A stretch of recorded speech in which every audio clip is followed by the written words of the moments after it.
मध्य प्रदेश के एक गांव के अंदर कुछ चरवाहे खेतों पर अपनी गाय भैंसों को लेकर चराने के लिए जाते हैं। वो हर दिन जाया करते, लेकिन आज का दिन उनके लिए बहुत ही अलग होता है। आज जब वो अपनी भैंस गाय को चरा रहे होते हैं, तभी बगल में उन्हें एक कंकाल दिखाई देता है। वो मानव कंकाल होता है। उसे देखकर वो एक बार के लिए डर जाते हैं और वहाँ से भागते हुए वो अपने गाँव में आते हैं और फिर गाँव के लोग नज़दीकी पुलिस स्टेशन में खबर देते हैं।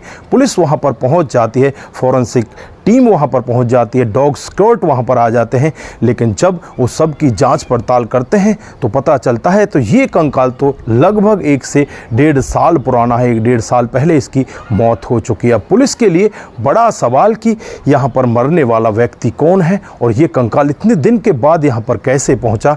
दोस्तों, जब पुलिस उन चरवाहों से बातचीत करती है तो चरवाहे यही कहते हैं कि साहब, हम हर रोज़ आते हैं यहाँ पर, तो इस कंकाल को आज ही फेंका गया है, आज से पहले यहाँ पर यह कंकाल नहीं था। अब पुलिस अपनी जांच पड़ताल में लग जाती है, तमाम तरह की जांच पड़ताल करती है। वहाँ पर लोगों से पता करती है कि यहाँ पर गायब कोई 1-1.5 साल पहले हुआ है क्या। इस तरह से जब जांच पड़ताल करती है तो पता चलता है कि यहाँ पर एक व्यक्ति गायब हुआ है जिसकी उम्र लगभग 40 साल है। दोस्तों, जब पुलिस अपनी पूरी जानकारी निकालती है, पूरी डिटेल को खंगालती है, तो एक ऐसा खुलासा होता है जिसे सुनकर हर कोई व्यक्ति दंग हो जाता है। तो जब पुलिस ये सब का पूरा खुलासा करती है तो एक ऐसा चौंकाने वाला सत्य वहाँ पर दिखाई देता है। जो भी इस पूरी घटना को सुनता है वो सुनकर एक बार के लिए सोचने के लिए मजबूर हो जाता है। दोस्तों, अगर आप भी पूरी घटना के बारे में जानना चाहते हैं तो वीडियो को जरा सा भी स्किप ना करें, लास्ट तक वीडियो को जरूर देखें। दोस्तों, आगे बढ़ने से पहले हमारी वही रिक्वेस्ट कि जो हमारे चैनल के साथ नए हैं, कृपया करके चैनल को फॉलो कर लीजिए, बेल आइकन को जरूर प्रेस कीजिए। नमस्कार, जय हिंद। आप देख रहे हैं APH न्यूज़ राहुल रावत के साथ। तो दोस्तों, आज की जो हकीकत की घटना आपको बताने वाला हूं, ये मध्य प्रदेश के आधिवा जिले के अंतर्गत एक मधुगंज गांव आता है। ये मधुगंज गांव की हकीकत की घटना है। 29 अक्टूबर का ये वाक़या होता है। जब चरवाहे जंगल में इस तरह का वाक़या देखते हैं तो आनन फानन में ही वहाँ से वो भागने लगते हैं।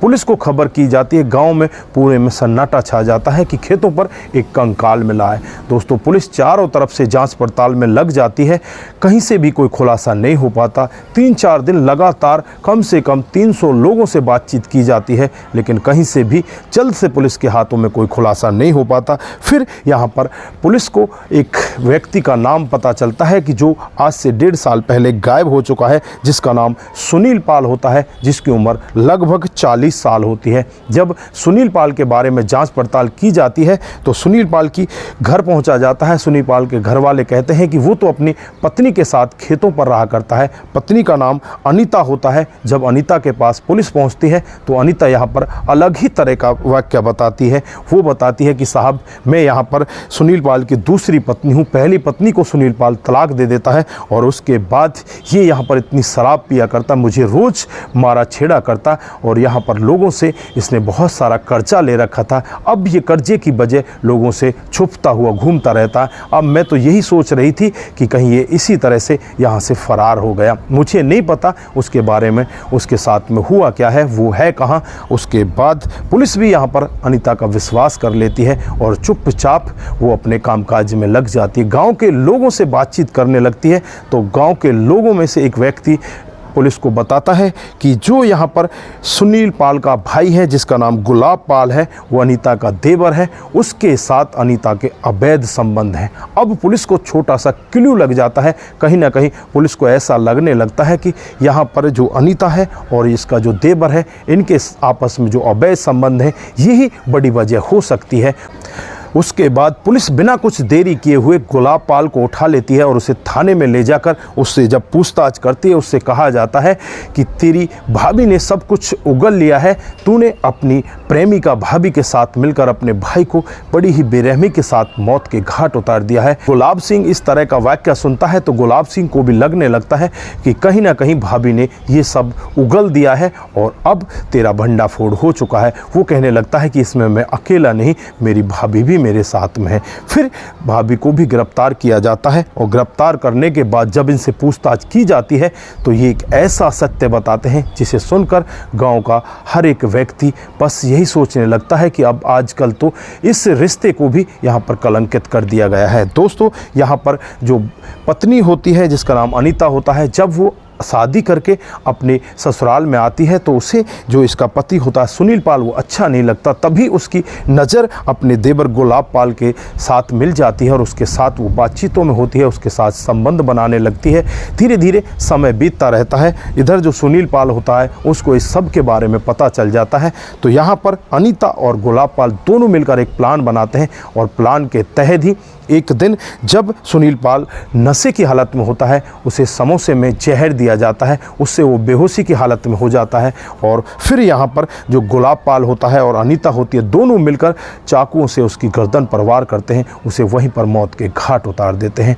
और उसके बाद जो भूसे का एक कोठरा बना रखा होता है उस कोठरे के अंदर उसे जाकर डाल आते हैं। वहाँ पर बदबू भी आती तो वो जंगल में ही चली जाया करती, क्योंकि वहाँ पर ज़्यादातर लोग नहीं जाया करते, किसी को कानो कान खबर नहीं होती। अब ये देवर भाभी आपस में वहीं पर एक दूसरे के साथ संबंध बनाने लगते हैं, एक दूसरे के साथ अच्छे से रहने लगते हैं।